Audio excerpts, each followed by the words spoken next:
Cool Nerds Unite podcast is on the airwaves. I'm Roderick. I'm feeling the beat, baby. And I is Amber Marie. And yes, we're talking about Spider-Man Far From Home, the podcast with the Peter Parker tingle. The Peter tingle.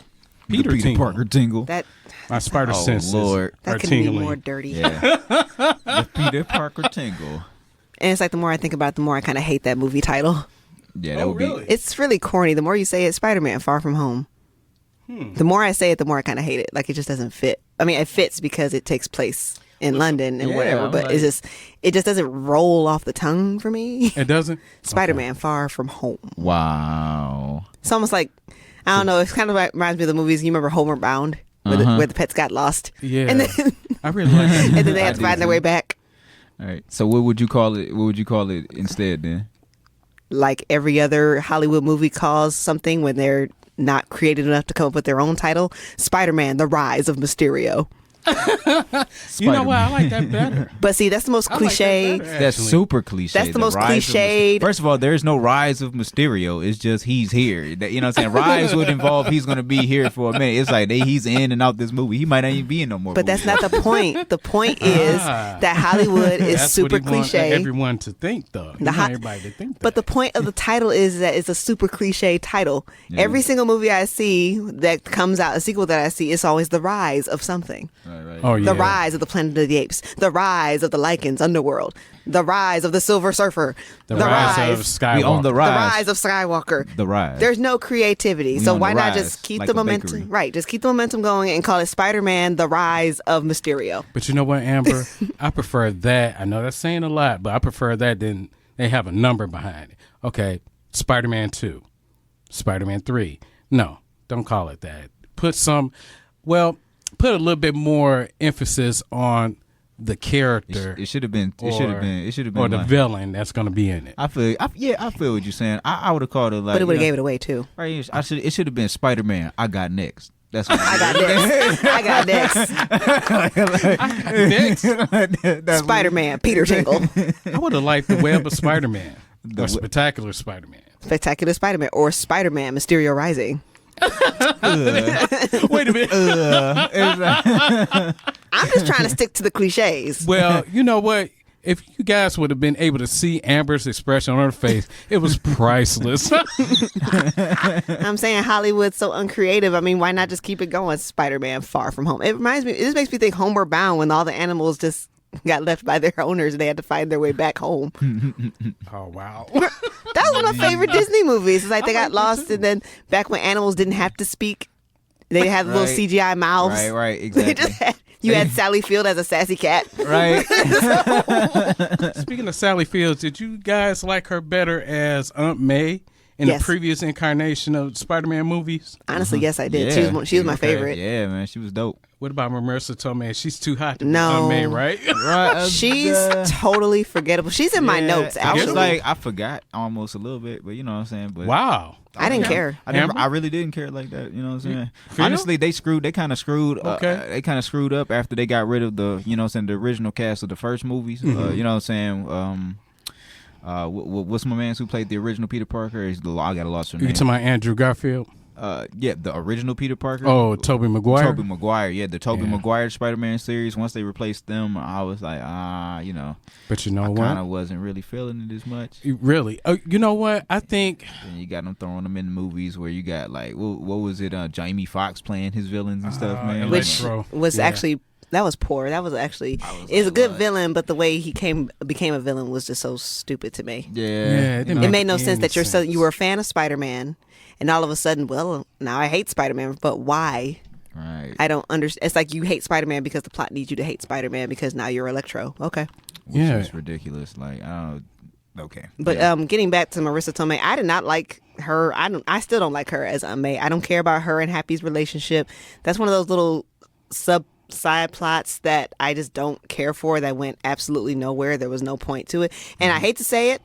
I really hate to Go say ahead it, and say it. but Marissa Tomei as Aunt May, she comes off really kind of, I don't know how to say this on the air, really kind of, what's another word that rhymes with smutty? Wow. There's something about this Aunt May that's too sexy that doesn't sell me as Aunt May. This is like, hey, Auntie. This isn't Aunt May. This is hey, Auntie. How she getting it on with Happy Hogan? Happy Hogan over there. It's like I feel like she works part-time as a stripper. Ooh. I'm saying it. I'm sorry. I'm not buying this person as Aunt May. I mean, nothing against Marissa Tomei. I mean, whatever. It's just this Aunt May is far too sexual to me. So right, this ain't auntie. This auntie. So is she far from home? She far from home. This is Auntie May. This is Auntie May. Aunt May. This Aunt May. This Auntie May. You look this ain't good. Aunt May. Yeah. Yeah. But let's go back to Tobey Maguire real quick. You brought some up that sparked my memory on a certain subject about him. Yeah, do you know in Spider-Man 2, Spider-Man 3 coincidentally wasn't going to be made because he was having back problems. Yeah. Guess who was the runner-up if he decided not to take the Spider-Man part Wasn't anymore? it the guy who played Mysterio? Yes. Yeah, the guy. Jay Gyllenhaal. They actually made an Easter egg spoof about that when he fell out the window, and he was like, when Peter Parker falls out the window, that's Tobey Maguire Spider-Man. Yeah, it is. He's like, oh, my back. I see what you did there. I see what you did there. Ooh. Good job. I was Good like, for you. right, man, sweet. So I was like, okay, they did put a lot of good Easter eggs in there. Yeah. Some things I did want to talk about with Spider-Man Homecoming was like the enemies he was fighting, like the elementals. A lot of people give it like, it's kind of a. Those are stupid. You see, I was gonna say some people really didn't like them, and it's weird because they gave a really weird perspective of who the elementals were because they used the name elementals. But they used the actual characters of like Sandman, Hydro, and Molten Man, which makes sense. You understand those, and they were also elementals in the comic books too. Yeah. So it's like, but since they never really explained that, they didn't even give them names. They just called them random elementals. Didn't really. But explain. I think that was done purposely. It's like it was stupid, but looking back on it, there's a reason why it's stupid. I think it's meant to feel almost stupid. Like to someone who's not really paying attention to what's going on, I think it's like the more you think about it, you really kind of think this really is kind of stupid. Like something's just off about this whole situation.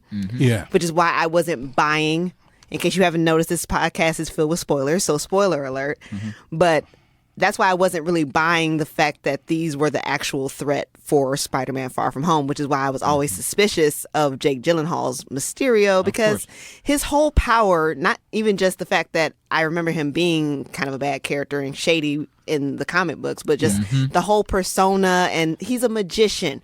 You don't trust magicians because their job is to deceive you. The sleight of hand.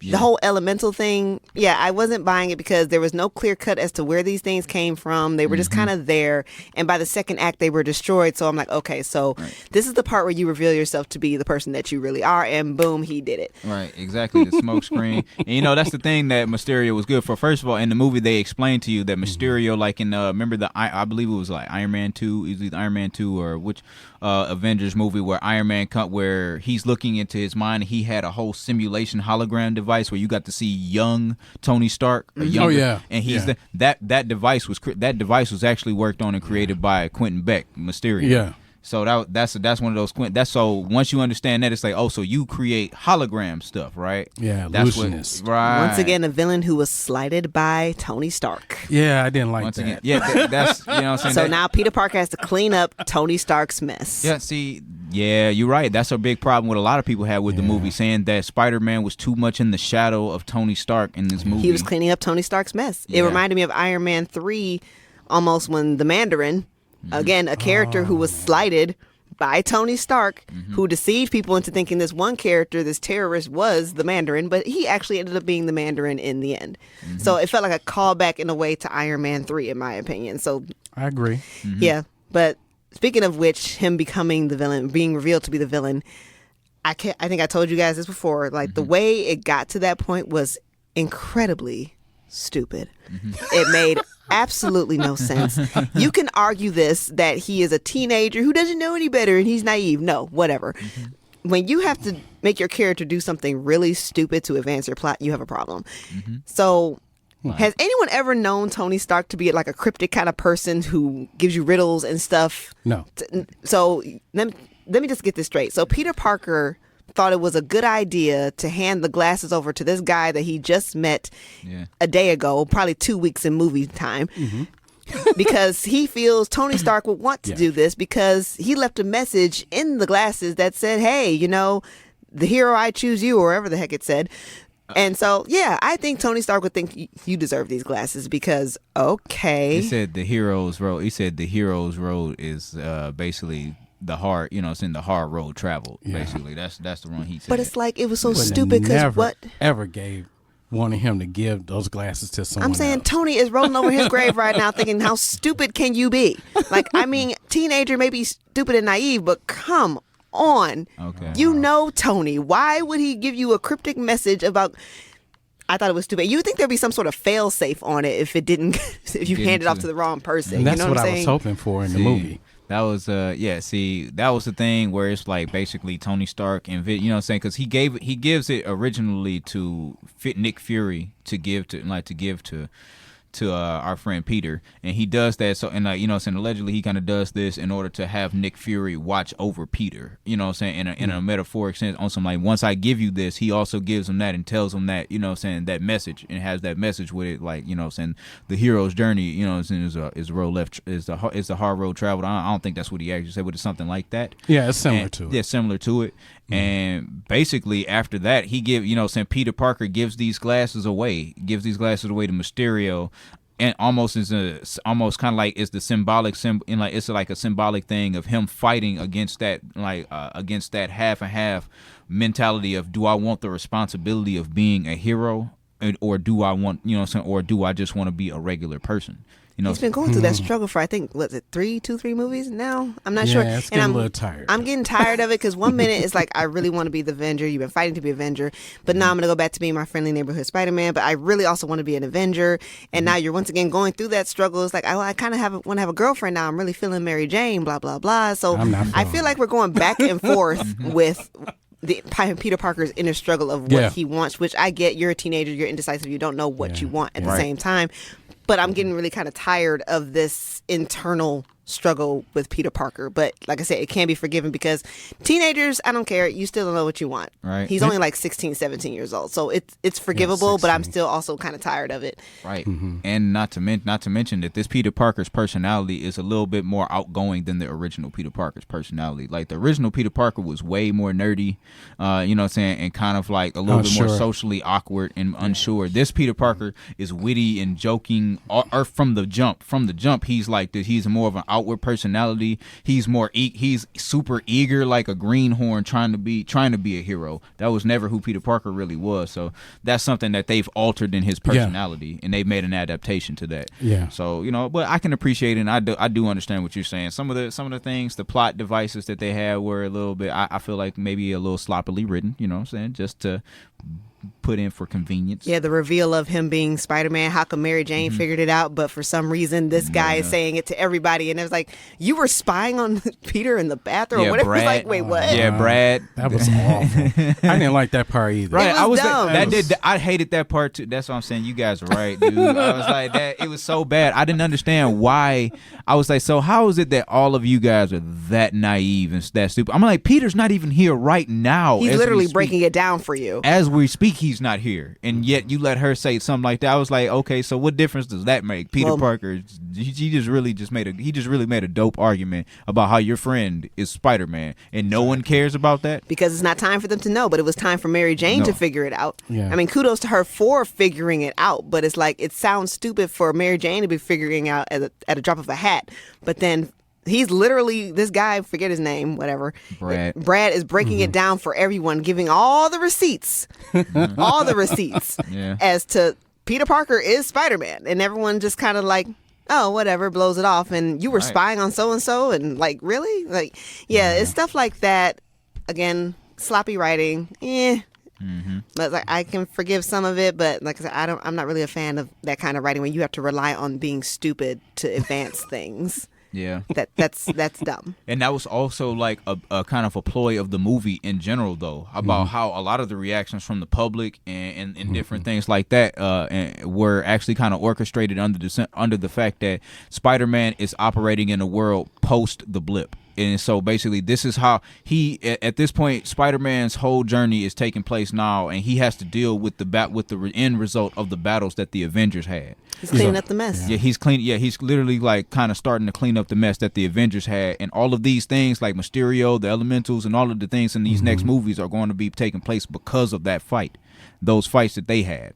Even the ones in outer space. So all of these things are coming full circle because, like I said, once again, Nick Fury is a Skrull now. Who is that Skrull? The Skrull from the Captain Marvel movie. Yeah, exactly. Yeah, exactly. He's the Skrull from the Captain Marvel movie. So at that point, big surprise. Yeah, exactly. You know what I'm saying? I like that plot twist. That was cool. I did, but I didn't. I hated the placement of it. I hated the fact that it was revealed that he was in fact a Skrull after the credits, because now his behavior in the movie kind of makes sense. But it's like now that if I hadn't sat through the after credits, I would have thought like, what the heck is going on with Nick Fury? Why is Nick Fury this stupid? But then after seeing the credits, it's like, oh, well, that makes sense now. He's not Nick Fury. But I wish they hadn't put that in the end credits, because what makes you think I'm going to stick behind? I don't care if all Marvel fans do this, but it's like, what if I hadn't decided to do that? This character is doing stupid things, saying stupid things that don't make sense. But now it does, because thank God I sat after the credits. Yeah. Yeah, so you would. I felt like that probably shouldn't have been an extra credit scene either. But no. I feel like that's pretty integral. That was a misplaced scene that could have been misplaced. squeezed somewhere, even if it was just like 5 seconds of screen time. You need to know that Nick Fury's a Skrull. Like you could have hinted at it somewhere in the movie, like I don't know, him, the hologram messing up a little bit, just like a little jolt of something. I would have bought into it from that standpoint. Yeah, but to put it as an after credit scene, like no. Yeah. But I will say what I did love about the after credit scene was, number one, Jake Gyllenhaal's Mysterio got the last laugh, because I really loved his character in this movie. He did that in the comic books. You always forget He got the last laugh. He got the last laugh. He spilled all the tea and said, look, Peter Parker is Spider-Man. Come get some. And then on top of that, we got James Jonah Jameson back. I love that character. Yeah, we got Jameson back. Yes. I love that actor that plays Jonah Jameson. I just love... Oh my God, he's one of the reasons why I watched the original Spider-Man movies with Tobey Maguire. I love the guy who plays him. Because he's gonna talk junk. It's like he's gonna talk so many jokes about you, man. It's like he has a personality. I like him. I hope we get more of him in the sequel. I really do. Yeah. I would love to see. I have a feeling he will. I would love to see Tom Holland, Peter Parker interact with James Jonah Jameson. But you know what? I really like the fact that they chose Jake Gyllenhaal as Mysterio. I think he added some gravitas to the movie. Kind of add some more balance. Some of the plot holes, they were visible, but I think he did a great job as Mysterio. Oh, I loved him I think that was a good casting choice. He was one of my favorite things about the movie. Like everything, just Jake Gyllenhaal, he's a fantastic actor anyway. Yeah. If anyone hasn't seen his movies, Bubble Boy and Nightcrawler, Donnie Darko. Nightcrawler. Oh yeah, that was a good one too. Yeah, Donnie Darko is like, when you think Jake Gyllenhaal, usually you go to Donnie Darko. Yeah. That's like the go-to. But yeah, fantastic actor. I thought it was a brilliant choice in casting. But as far as with Mysterio, I loved the special effects that came with it. It felt like a mind trip when he was actually implementing the illusions. And it made you a little distrustful about everything for a while. Let's talk about that. Yeah, that's what he's famous for. What do you guys think about when they had those little visuals there? One of the visuals that stuck out in my mind is when they show Iron Man being, coming out the grave. Here we go. But you know what? Here we go. That's a metaphor. I'm gonna get you. I got you. I got tea. That's Marvel Zombies. Yeah. That's a prelude to that. So it's rumored that they're gonna do a Marvel Zombies movie. That was eventually. a nice little touch. So, but I got issues with that. Okay, go for it, Amber. This is one of the reasons why, I know I'm drifting off here, but this is one of the reasons why I don't like The Lion King. Because what possessed you to think that you were responsible for killing your father? How? Like, what made you think that you were responsible for Tony Stark's death? Simba, what made you think you were responsible for Mufasa's death? Because you were there? Because you happened to be there at that point in time? You didn't do anything. If anything, Tony Stark killed himself. So what is the problem? Right. He snapped That's his a good own point. Yeah, he snapped his own fingers. He snapped his own fingers. He killed himself. Why is this even an illusion? That's what I'm saying. I was like, I don't know how he got you running through your emotions and your feelings that much that he got you thinking some stuff that's basically illogical. It's like you literally had nothing to do with it. I thought that was dumb. It was so dumb. I didn't find that part poignant to be in that part of the movie. Because you're not And responsible. important Bad to writing. be there at Bad that writing. particular time. And I'm like, okay, he's like evoking like some guilt there that shouldn't be. But Yeah, what 'cause guilt? it's like, he had You didn't do nothing to- anything. Nothing. To That's do what I'm with saying. that. Same thing with Simba Mufasa. You didn't do anything. It's like, yeah, Simba. You it's were like, there. You're going to see the movie Friday, No, aren't I'm you? not. You were there. It's like, no. How dare you be present? No, I'm not going to see The Lion King because I'm going to say it right here, right now. That movie is going to be trash. Wow. Okay. I'm willing to wager that. Yeah, I agree, man. I'm not- gonna wager not a that fan of movie's trash. I'm all for Disney needs to stop making remakes. They need to stop making remakes. I'm in total agreement with that. They need But to moving forward, cool it. what do you guys think is going to be the next set of villains in the next Spider-Man movie? Next set of villains in the Spider-Man Yeah, because you movie? know it's going to be some more villains. Oh well, in the next set, I can definitely see the Sinister Six being like, you know, what I'm Yeah. saying, being introduced with, you know, what I'm saying, Definitely. the Vulture, Craven the Hunter, Electro, Scorpion. Chameleon. Doctor Octopus, and Sandman. That, you know, that's the Sinister Six right there. I would love to see Chameleon in it. Well, yeah, Chameleon. Chameleon's Lizard. a good one. Yeah, he's basically almost like Like a a Mysterio a little bit, but Yeah, it's yeah, a well, little illusion. so yeah, illusionary type I of don't guy. think they would. Since Chameleon is basically the same thing, I don't think they're going to bring Chameleon in it because Yeah. it'd be like, yeah. Yeah, it's Because we already had a Skrulls. Mysterio, so Too we don't similar. kind of Yeah, want. Skrulls imitating people too. But so at it's this like- point, I think the most logical route, in my opinion, that they would go, seeing how everyone knows who Spider-Man is now, Kraven the Hunter, yeah. because now there's going to be a bounty out for him, Yeah, and we're of course. we're going to be looking for Spider-Man. Tombstone. Spider-Man. Tombstone, yes, Tombstone. Oh, I would love to see Mexico. Tombstone. Man. And then Oh, Kraven the Hunter's going to come in, which will give us Black Cat. Ooh, That's, yeah. which also leads to Michael Morbius, which will also lead to Blade Can I? Don't forget Silver Sable. and Silver Sable. Because I don't know if Silver Sable and Black Cat movie is still in the works. It is. Can I get some Carnage? Oh, involved? current. Oh That's man, that was that's just a tricky one because I want a Carnage, but they have to, because Venom isn't even in this universe yet. They're in association with the Marvel universe, talks. Yeah. but it's hard. That's it's a fine line because Carnage, they have to do a good Carnage movie first, and the only way you're going to do a good Carnage movie, you kind of have to teeter on the line of a strong PG-13 to almost an R.